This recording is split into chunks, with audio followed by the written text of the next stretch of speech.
हाल ही में भारत ने जिस तरीके की कूटनीति रूस और यूक्रेन के साथ इस्तेमाल की है, इससे चीन से लेकर अमेरिका जैसे देश तक हैरान है। दरअसल जिस यूक्रेन देश में आज तक भारत का कोई प्रधानमंत्री नहीं गया था, उस देश में भारत के पीएम मोदी ने पिछले 2.5 सालों से चल रहे युद्ध में पहली बार जाकर इतिहास रच दिया है। और आपको जानकर हैरानी होगी कि यहाँ पर पीएम मोदी ने न सिर्फ यूक्रेन की यात्रा की, बल्कि उनके साथ लगभग 4 MOU पर सिग्नेचर करके पार्टनरशिप फाइनलाइज किया। यहाँ तक कि भारत के द्वारा यूक्रेन को एक ऐसी यूनिक चीज़ भेजी गई है जिससे कई देशों की नज़रें हटने का नाम नहीं ले रही हैं। और ख़ास बात यह है कि पिछले महीने भारत के प्रधानमंत्री रूस की यात्रा पर गए थे और पुतिन के साथ मिलकर कई पार्टनरशिप को भी फाइनलाइज करके भारत वापस लौटे थे। इसलिए कुछ लोगों को लग रहा है कि भारत के पीएम मोदी अमेरिका के दबाव में यूक्रेन गए हैं। लेकिन वाकई में देखा जाए तो यहाँ पर भारत के द्वारा एक ऐसी कूटनीति खेली जा रही है जिसके बारे में शायद ही अमेरिका और रूस जैसे देशों ने सोचा होगा। आगे बढ़ने से पहले भारत की कूटनीति का डंका दुनिया भर के देशों में बज रहा है। उसके लिए वीडियो को एक लाइक करके चैनल को सब्सक्राइब ज़रूर कर लीजिए। दरअसल यह बात तो सभी को मालूम है कि पीएम मोदी यूक्रेन पहुंच चुके हैं, लेकिन इसी बीच भारत और यूक्रेन के बीच में कुछ ऐसी पार्टनरशिप फाइनलाइज भी हुई है जो शायद ही आपको मालूम हो कि साल 1992 के बाद से यह भारत के किसी प्रधानमंत्री द्वारा पहली बार यूक्रेन की यात्रा है। और इतना ही नहीं, बल्कि पीएम मोदी का युद्ध की स्थितियों में यूक्रेन जाना और यूक्रेन के राष्ट्रपति जेलेंस्की जी से गले मिलकर स्वागत करना, यह बात इतनी ज़्यादा फैल चुकी है कि इसकी कवरेज ग्लोबल मीडिया में भी देखने को मिल रही है। हालांकि केवल चीन एक ऐसा देश है जिसकी मीडिया ने भारत को उल्टा सीधा कहा है, क्योंकि चीन अपने आप को एशिया का सबसे ताकतवर देश समझता है, जिसके नाते भारत की तरक्की और कूटनीति का डंका दुनिया भर में बजना चीन से देखा नहीं जा रहा है। जबकि बाकी के दुनिया भर में जितने देश हैं उनकी मीडिया की तरफ से भारत की सराहना ही की गई है, क्योंकि भारत के प्रधानमंत्री ने ऐसे समय यूक्रेन में एंट्री किया है जिस समय यूक्रेन पर लगातार रूस की तरफ से हमले हो रहे थे और यूक्रेन का हवाई क्षेत्र पूरी तरह से सील हो चुका है, जिसके कारण किसी भी देश के प्रधानमंत्री या राष्ट्रपति यूक्रेन जाने के लिए जल्दी तैयार नहीं हो रहे थे। इसीलिए यहाँ पर इंटरेस्टिंग बात यह है कि पीएम मोदी जी भारत से पोलैंड जाने के बाद वहाँ से बख्तरबंद ट्रेन में बैठकर 10 घंटे के सफ़र के बाद यूक्रेन पहुँचते हैं, जिसके बाद भारत के पीएम मोदी ने यूक्रेन के जेलेंस्की को युद्ध शांत करने की बात कही और भारत ने बता दिया कि हम केवल रूस के साथ नहीं हैं बल्कि आपके भी साथ हैं। और यूक्रेन को भी भारत ने इतनी इम्पोर्टेंस देने का प्रयास किया जितना कि रूस को दिया जाता है। और यह तो कुछ भी नहीं है, क्योंकि दुनिया भर के देशों की नज़रें इंटरनेशनल लेवल पर भारत की पावर देखने पर टिकी हुई है। और यह बात जानकर आपको भी हैरानी हो सकती है कि भारत के पीएम मोदी जब से यूक्रेन पहुंचे हैं तब से अभी तक यूक्रेन पर रूस के द्वारा एक भी अटैक नहीं हुआ, जबकि इसके पहले हर आधे और 1 घंटे में यूक्रेन का सायरन बजने लगता था। लेकिन जब तक पीएम मोदी वहां पर मौजूद थे, यह अपने आप में ही भारत की ताकत दुनिया भर को दिखाने के लिए काफ़ी है कि रूस के द्वारा एक भी अटैक नहीं किया गया।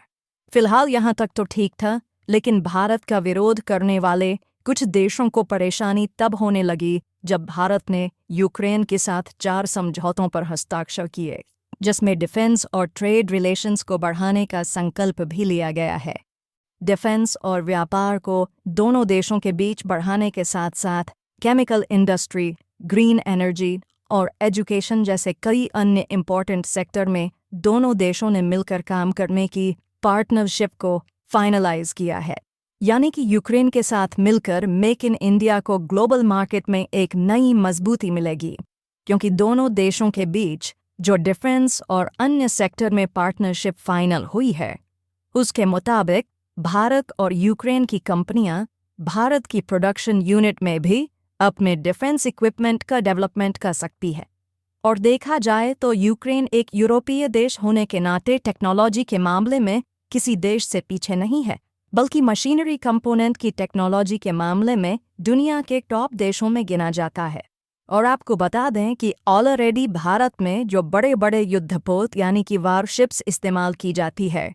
इनके इंजन यूक्रेन में ही बनते हैं और हम लोग यूक्रेन से ही इनके इंजन खरीदते हैं।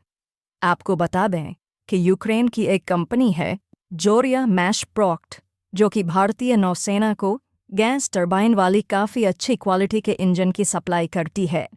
और इस इंजन का इस्तेमाल इंडियन नेवी अपने वॉरशिप्स में पिछले कई सालों से कर रही है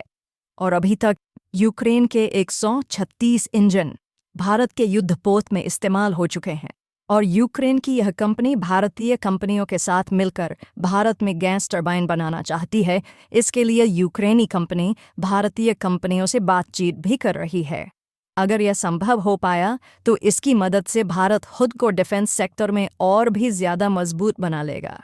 यानी कि यूक्रेन के साथ मिलकर भी मेक इन इंडिया को बढ़ावा मिलने जा रहा है और भारत की आत्मनिर्भरता का एक नया कदम दुनिया भर के देशों को पीछे छोड़ने के लिए तैयार हो रहा है। इसके अलावा पीएम मोदी की यूक्रेन यात्रा की एक और दिलचस्प बात है जिसकी चर्चा रुकने का नाम नहीं ले रही है, और वह है कि पीएम मोदी का यूक्रेन में जाकर उनके लिए एक ऐसा यूनिक गिफ्ट ले जाना जिसके बारे में शायद ही यूक्रेन में कभी पहले सोचा होगा। दोस्तों, हम बात कर रहे हैं पोर्टेबल हॉस्पिटल की, जिसे भारत के द्वारा यूक्रेन को गिफ्ट के रूप में पीएम मोदी ने उनके हाथों में सौंप दिया और इसकी जानकारी खुद नरेंद्र मोदी ने ट्विटर पर एक पोस्ट के माध्यम से दिया है, जिसमें बाकायदा बताया गया है कि पोर्टेबल हॉस्पिटल को यूक्रेन की मेडिकल सर्विस के लिए एक भेंट के रूप में भारत की तरफ से मेक इन इंडिया की बढ़ती पहल को बताने के लिए दिया गया है। आपको बता दें कि यह भारत की कंपनियों द्वारा बनाया गया विशेष प्रकार का पोर्टेबल हॉस्पिटल है, जिसे कहीं भी हेलीकॉप्टर या एरोप्लेन के द्वारा आसमान से गिराया जा सकता है और यह पैराशूट की तरह खुलकर ज़मीन पर एक अस्पताल की तरह सेट हो जाता है और इसमें वह सारी मेडिकल फैसिलिटीज़ उपलब्ध है जो कि एक हॉस्पिटल में होती है। इसका नाम भीष्म यानी कि भारत हेल्थ इनिशिएटिव फॉर सहयोग हित एंड मैत्री दिया गया है।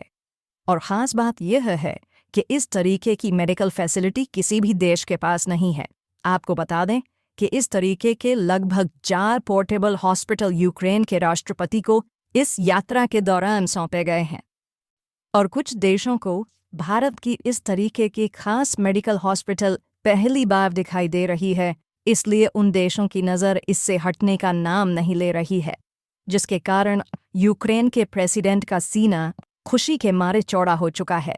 यानी कि जिस समय दुनिया के सभी देश 2 पक्षों में बटे हुए हैं, उस समय भारत के पीएम मोदी साहस दिखाते हुए यूक्रेन से युद्ध को शांत करने की बात कहकर वापस इस समय भारत की नई दिल्ली में लैंडिंग कर चुके हैं। फिलहाल आपको क्या लगता है कि भारत को रूस और यूक्रेन का युद्ध शांत कराने में कामयाबी मिल पाएगी या नहीं? अपनी राय कमेंट में ज़रूर बताएं और इस वीडियो को एक लाइक करके अपने मित्रों तक शेयर ज़रूर करें। साथ ही चैनल को सब्सक्राइब करके बेल आइकन को ऑल पर ज़रूर सेलेक्ट करें।